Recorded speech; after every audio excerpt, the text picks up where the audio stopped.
মনে রাখবেন, কর্মফল ভয়ানক জিনিস। আজ আপনি যা করবেন কাল আপনি তাই ফিরে পাবেন। আসসালামু আলাইকুম। আমার পাকের ঘর থেকে সবাইকে স্বাগতম। আশা করছি তোমরা সকলে ভালো আছো। আমিও আলহামদুলিল্লাহ ভালো আছি। তো চলো দেখে আসি আজ আমি কি রান্না করছি। আজ আপনাদের সাথে শেয়ার করব দারুণ সুস্বাদু ও মজাদার কই মাছের সহজ একটি রেসিপি। প্যানে তেল দিয়ে দিব।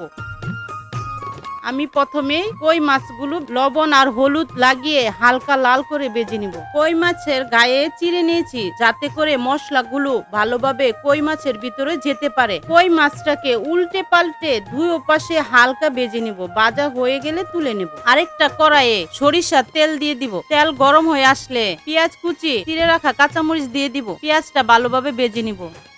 ভাজা হয়ে গেলে পেঁয়াজ বাটা রসুন বাটা দিয়ে ভালোভাবে আরেকটু নাড়াচাড়া করে নিব। মরিচ সরিষা অল্প আদা বেটে রেখেছিলাম সেটা দিয়ে দিব। হলুদ গুঁড়ো ধনিয়া গুঁড়ো পরিমাণ মতো লবণ অল্প পানি দিয়ে ভালোভাবে কষিয়ে নিব।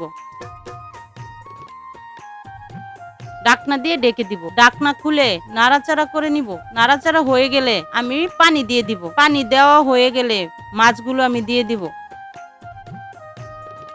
আমার কাছে মনে হচ্ছে আর একটু পানি লাগবে, তাই আমি আবারও পানি দিয়ে দিব। দিয়ে ঢাকনা দিয়ে ডেকে দিব। ঢাকনা খুলে মাছের উপরে ধনিয়া পাতা দিয়ে দিব একটু গ্রানের জন্য আবারও ঢাকনা দিয়ে ডেকে দিব কিছুক্ষণের জন্য। এই দেখুন হয়ে গেছে কই মাছ ভুনা। এখন নামিয়ে নিব। এই ছিল আজকের রান্না, কই মাছের ভুনা। হয়তো খুব স্পেশাল কিছু না, কিন্তু এই রান্নার পিছনে আছে অনেক স্মৃতি, অনেক গান, অনেক ভালোবাসা। আপনারা যদি মায়ের হাতের রান্না, গ্রামের স্মৃতি বা দুপুরে গরম ভাতের কথা মনে করতে চান তাহলে একবার এই রান্নাটা করে ফেলুন। রান্নাটা যদি ভালো লাগে তবে একটা লাইক দিন, কমেন্টে জানাবেন শেষ কবে কই মাছ খেয়েছেন। আর এমন আরো সহজ রান্না পেতে চ্যানেলটি সাবস্ক্রাইব করতে ভুলবেন না। ভালো থাকবেন, আপনজনদের সাথে সময় কাটান। রান্না শুধু খাবার না, রান্না একটা অনুভব। দেখা হবে আবার নতুন কোনো রান্না নিয়ে। ভালো থাকবেন, সুস্থ থাকবেন। আল্লাহ হাফেজ।